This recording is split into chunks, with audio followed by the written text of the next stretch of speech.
Bu Ibu, maaf ya, saya yang kepagian.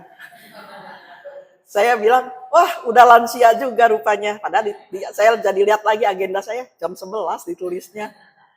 Cuman ya gitulah, pikirannya jam 10, jadi cepet-cepet. Saya pikir ke Ibu Yuni, saya udah, maaf ya Bu, saya telat 5 menit. Karena di Mangga Besar itu lagi banyak, itu apa, ya, maaf pasti ini telat 5 menit lah, saya bilang. Taunya jereng masih kosong, ya. Jam 11. Jadi aja mulainya nggak senam dulu ya. Padahal nggak apa-apa Bu, senam dulu. Bacaan kita seperti yang ada di televisi ini, Pengkhotbah 1 ayat 12 sampai dengan 14, kemudian ayat pasal 2 ayat 18 sampai dengan 26. Pengkhotbah 1 ayat 12 sampai dengan 14 dituliskan demikian. Aku pengkhotbah adalah raja atas Israel di Yerusalem. Aku membulatkan hatiku untuk memeriksa dan menyelidiki dengan hikmat segala yang terjadi di bawah langit. Itulah kesibukan yang menyusahkan yang diberikan Allah kepada anak-anak manusia untuk menyibukkan diri. Aku telah melihat segala perbuatan yang dilakukan orang di bawah matahari. Tetapi lihatlah, semua itu kesia-siaan dan usaha menjaring angin. Kemudian ayat pasal 2 ayat 18 sampai dengan 26. Aku membenci segala usaha yang kulakukan dengan jerih payah di bawah matahari, sebab aku harus meninggalkannya kepada orang yang datang sesudah aku. Lalu siapa yang mengetahui apakah orang itu berhikmat atau bodoh? Meskipun demikian, ia akan berkuasa atas segala usaha yang kulakukan di bawah matahari dengan jerih payah dan dengan mempergunakan hikmat. Ini pun sia-sia. Aku pun mulai putus asa terhadap segala usaha yang kulakukan dengan jerih payah di bawah matahari. Sebab kalau ada orang berjerih payah dengan hikmat, pengetahuan, dan keterampilan, dia harus meninggalkan bagiannya kepada orang yang tidak berjerih payah untuk itu. Ini pun kesia-siaan dan kemalangan yang besar. Apakah faidah yang diperoleh manusia dari segala jerih payah dan keinginan hatinya yang dilakukannya di bawah matahari? Seluruh hidupnya penuh kesedihan, dan apa yang dikerjakannya penuh kesusahan hati, bahkan pada malam hari hatinya tidak tentram. Ini pun sia-sia. Tak ada yang lebih baik bagi manusia daripada makan, minum, dan bersenang-senang dalam jerih payahnya. Aku menyadari bahwa ini pun dari tangan Allah. Karena siapa dapat makan dan merasakan kenikmatan di luar dia? Sebab kepada orang yang disenanginya, ia mengaruniakan hikmat, pengetahuan, dan sukacita. Tetapi orang berdosa ditugaskannya untuk menghimpun dan menimbun sesuatu yang kemudian harus diberikannya kepada orang yang disenangi Allah. Ini pun kesia-siaan dan usaha menjaring angin. Demikian bacaan kita pada pagi hingga siang hari ini. Ayat ini pernah dibaca di mana? Ingat nggak?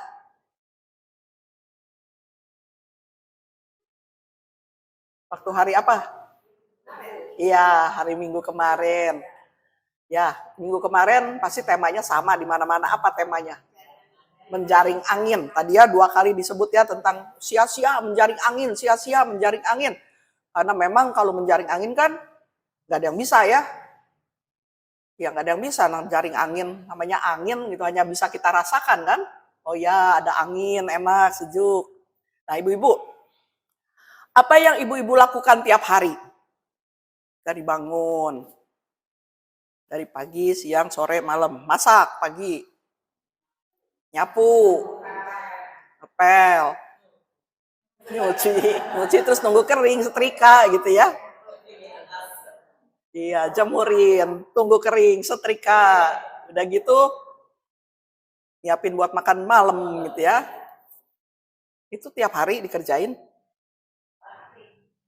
Tiap hari. Pernah nggak suatu hari mikir gini, ngapain ya tiap hari kok gini terus berulang-ulang gitu kan. Itu kan dari pagi gini terus yang dikerjainnya. Pernah nggak mikir itu? Kok atau memang nggak kepikir karena udah biasanya gitu kan? Ngapain sih tiap hari kok begini ya? Rutinitas yang berulang, bangun pagi, mungkin kalau orang yang kerja gitu kan udah disiapin terus kerja. Udah kerja pulang, udah pulang tidur, bangun lagi paginya. Itu terus kan. Kita tahu sih bahwa semua dilakukan ya untuk hidup kan. Kita melakukan itu untuk hidup, bekerja untuk hidup. Tapi ya begitu terus tiap hari, paling juga ya ada sih aktivitas-aktivitas lain kan. Ibu-ibu juga nggak habis nyuci loh terus gitu, nggak ada waktu istirahatnya. Ada untuk nonton drakornya gitu kan. Ada untuk jalan-jalannya, ada untuk kepersekutuannya. Tapi kan ya ada selingan-selingan seperti itu. Kemudian apa hidup ini hanya begini-begini saja? Rasanya kadang-kadang berpikir begitu ya. Ya gini-gini aja nih tiap hari gitu kan. Bosen, kadang-kadang bosen. Jenuh. Nah ibu-ibu, bagian firman Tuhan pagi ini menolong kita untuk bisa menemukan, tema kita menemukan makna dalam keseharian kita.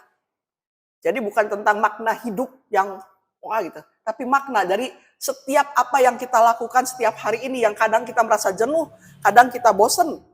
Ya, jadi menemukan makna di tengah keseharian kita yang nampaknya biasa-biasa saja. Nah, kitab Pengkhotbah ini merupakan memang bagian dari pergumulan dari seorang bijak yang mencari makna di tengah segala kesibukan dan kelelahan hidupnya. Jadi bukan hanya disuruh berlalu begitu saja. Nah, bagian yang kita baca ini memperlihatkan bagaimana dia memikirkan, bagaimana dia menggumulinya, dan dikatakan tadi dalam pasal 1 ini dikatakan merupakan pergumulan dari seorang bijak yang mencari makna di tengah segala kesibukan dan kelelahan hidup. Dan ini memperlihatkan kepada kita ayat 12 khususnya dibilang aku ya yang nulis ini aku pengkhotbah adalah raja atas Israel di Yerusalem. Siapa dia? Raja Israel di Yerusalem yang penuh dengan hikmat. Salomo. Ya, waktu dia mau jadi raja kan Tuhan tanya ya, apa yang kamu mau minta? Yang dia minta kan hikmat. Ya, jadi di sini dia katakan adalah raja orang atas Israel. Aku membulatkan hatiku untuk memeriksa dan menyelidiki dengan baik dengan hikmat segala yang terjadi di bawah langit. Jadi dia menjalani kehidupannya dengan kesibukannya, tapi dia pikir apa ya yang berarti dalam hidup ini. Dia udah sibuk, seorang raja yang berhikmat, tapi dengan hikmatnya dia menggumuli, dia pengen tahu apa sih Raja Salomo mempermikirkan hal itu. Nah, kemudian Salomo memiliki segalanya kan, seorang raja. Pertama dia punya hikmat karena itu yang dia minta kepada Tuhan. Punya segalanya, dia punya hikmat, dia punya kekayaan, dia juga punya kuasa. Terus kan kalau kita pikir apalagi yang kurang, udah enak gitu kan. Tapi dengan hikmatnya inilah kemudian dia coba mencari. Apa sih yang dia lakukan ini supaya nggak sia-sia? Karena dia katakan dari segala sesuatu yang dilakukan di bawah matahari, maksudnya di dunia ini adalah sia-sia, suatu kesia-siaan. Nah, bagaimana supaya membuat ini jadi tidak sia-sia? Jadi bermakna.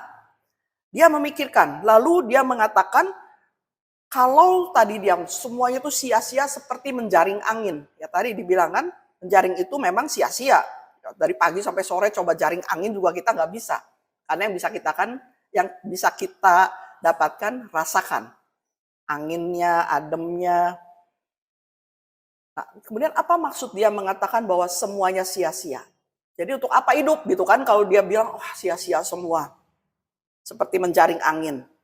Di sini dia mau mengatakan bahwa segala sesuatu yang dilakukan manusia tanpa Tuhan akhirnya kosong. Ya, kosong itu ya sia-sia, tanpa Tuhan. Ya ketika dia menggumuli akhirnya dia mengatakan bahwa perjalanan hidup apapun yang dia lakukan kalau tanpa Tuhan sia-sia. Kemudian juga usaha, pekerjaan, ambisi bila hanya untuk memuaskan diri sendiri kepuasan duniawi itu juga akan terasa hampa gitu ya. Sia-sia. Nah, kalau kita biasanya kalau semuanya dia lakukan hanya untuk kepuasan diri, artinya seringkali kan orang tidak puas ya. Udah dapat juga gak puas, gak puas, gak puas, gak puas. Kurang. Sampai udah di top juga masih ada saja. Tidak ada rasa puas. Ya. Nah, ini yang, jadi semuanya itu kalau tadi tanpa Tuhan akan tidak pernah puas. Dan bahkan dikatakan hikmat dan pengetahuan juga bisa terasa sia-sia kalau tidak terarah kepada Tuhan. Karena hikmatnya buat apa? Ya buat balik lagi buat diri sendiri gitu kan. Gak peduli dengan yang lain, semuanya untuk memuaskan diri sendiri. Dan itu yang seringkali terjadi di tengah-tengah kehidupan kita. Kita bisa bekerja keras. Kita bisa mengejar, kalau orang-orang dulu mengejar prestasi. Bisa membangun karir. Itu kan, membangun karir, bahkan berbuat baik. Tapi kalau semua itu tidak disertai kesadaran akan Tuhan, ada Tuhan, maka akan terasa sia-sia. Nah, pengkhotbah Salomo kemudian menghubungkannya dengan sesudah semua yang dia hasilkan, sesudah dia punya yang banyak itu, dia sadar bahwa pada akhirnya dia akan meninggalkan. Artinya di sini satu ada kesadaran bahwa ada batas waktunya, nggak bisa terus-terusan dia. Ya kan itu dia katakan di sini. Semua yang dia hasilkan pada akhirnya harus meninggalkan semuanya itu kepada orang lain, penerusnya gitu kan.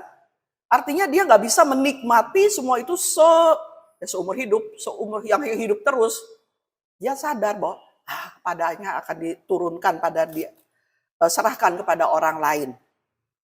Dan orang lain itu dia bilang belum tentu mengelolanya seperti yang dia lakukan. Belum tentu yang penerusnya itu punya hikmat, kata dia bilang kan. Artinya mengerjakannya dengan baik.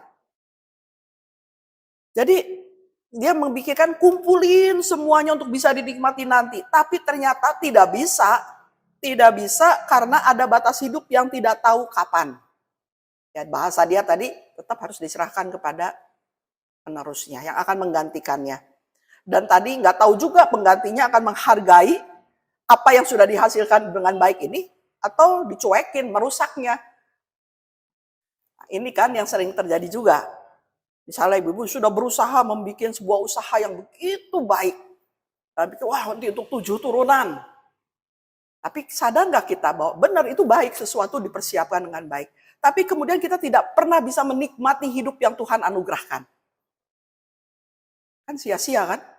Ngapain kerja, tapi nggak bisa menikmati. Menikmati di sini bukan leha-leha, kemudian tadi egois, enggak. Menikmati di sini kalau diarahkan kepada Tuhan, apa yang bisa saya lakukan dengan apa yang saya miliki bukan hanya untuk diri saya, tapi sesama. Karena tadi kesadaran, oh ini juga Tuhan kasih gitu kan. Jadi mikirnya tetap arahnya kepada Tuhan, bukan 7 turunannya. Baik, siapin untuk begitu. Tapi tadi kayak pengkhotbah bilang, bisa nggak mereka nanti?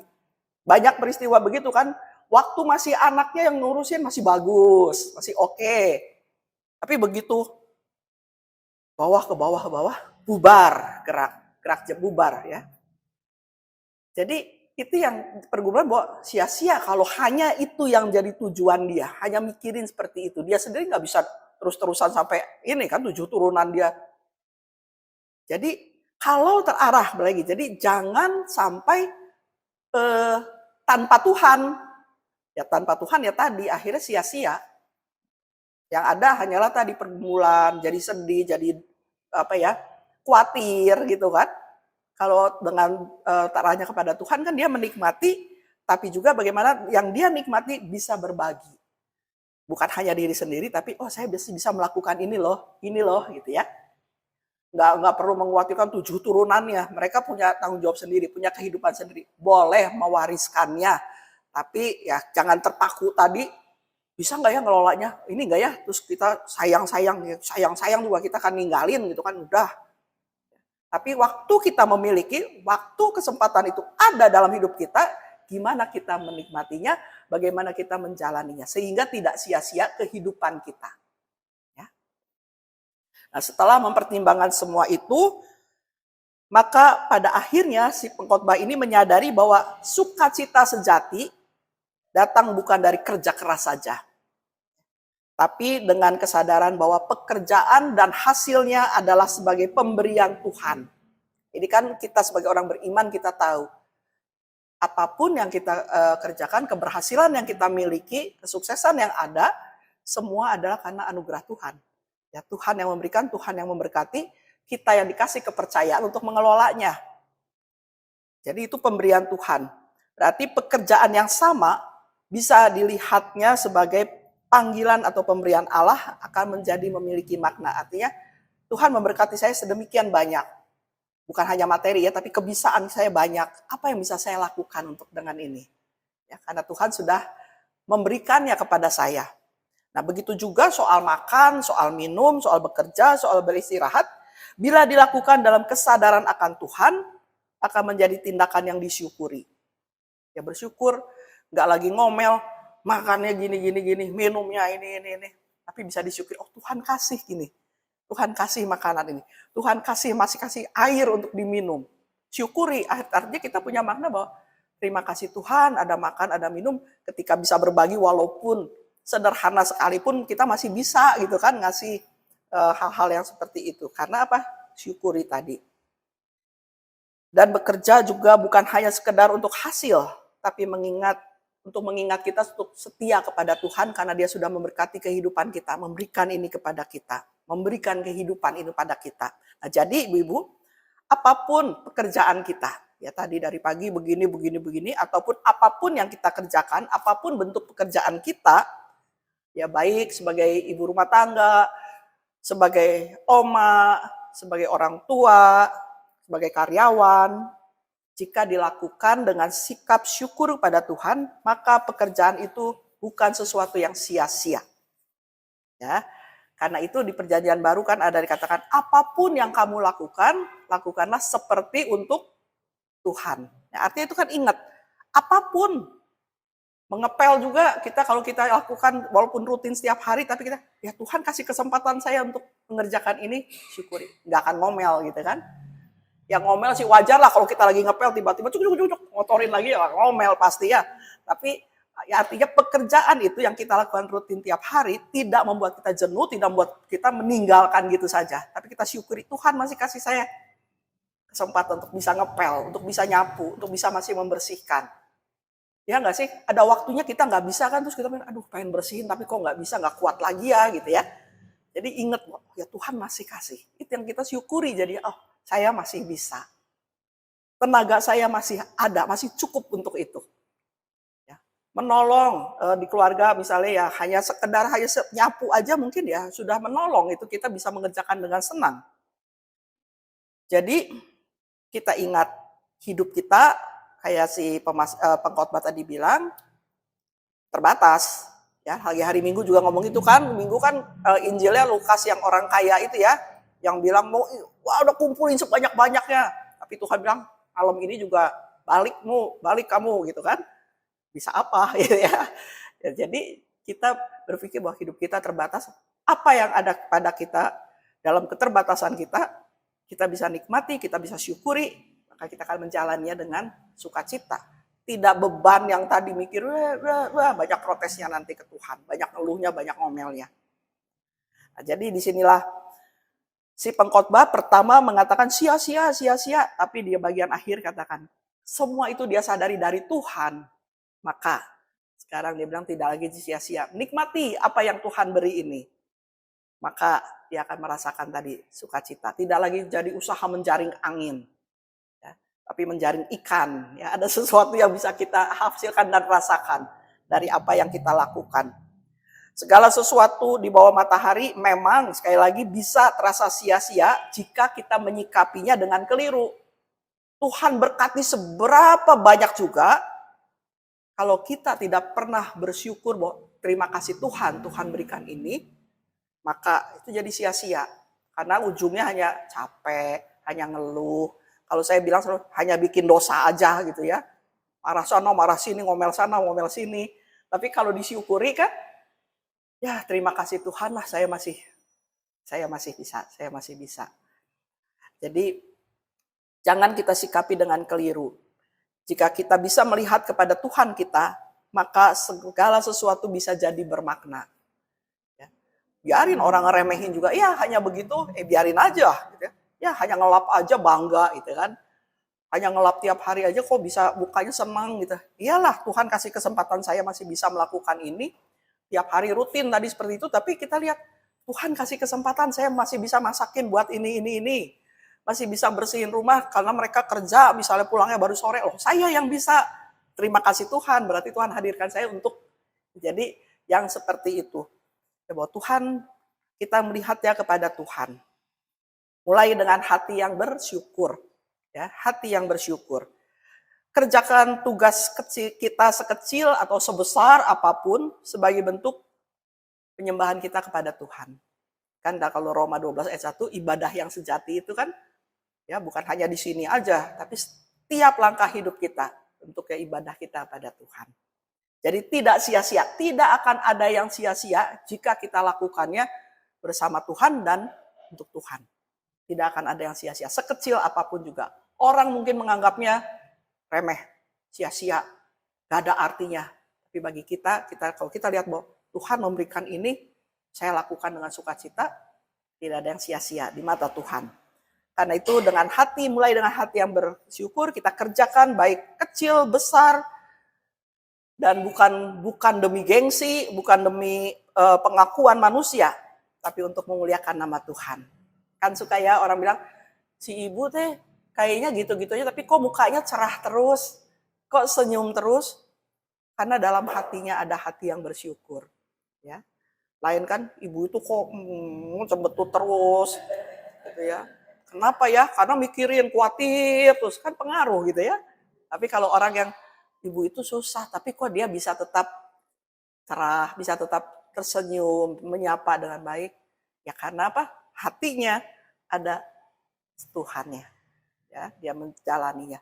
Bukan berarti nggak boleh sedih ya, bukan berarti nggak boleh kecewa. Tapi itu yang jangan membuat kita jadi utamanya. Kita harus tetap ingat bahwa, oh enggak, Tuhan kasih saya. Tuhan kasih yang indah juga pada saya. Oh Tuhan percayakan ini pada saya walaupun kecil, ya, walaupun sederhana, tapi Tuhan percaya sama saya. Ya, jadi kita ingat bahwa apapun yang kita lakukan seperti untuk Tuhan. Kalau untuk Tuhan kita mau yang terbaik kan, gak mungkin asal-asalan. Maka disitulah kita dengan sukacita bisa melakukannya. Bukan karena gengsi, bukan karena supaya diakui oleh manusia, oh dia hebat ini, bukan. Tapi demi kemuliaan Tuhan yang memberi kita hidup dan kesempatan untuk tetap berkarya, sesederhana, sekecil apapun juga. Karena itu, mari kita menemukan makna dalam keseharian. Kita akan menemukan itu kalau kita tidak melepaskan Tuhan. Kalau kita tetap dapat melihat kepada Tuhan. Ya, apapun yang kita ada sekarang ini, oh pemberian Tuhan. Oh Tuhan kasih kesempatan pada saya, terima kasih Tuhan. Semuanya kita kerjakan dan jalani dengan penuh syukur dan sukacita. Amin.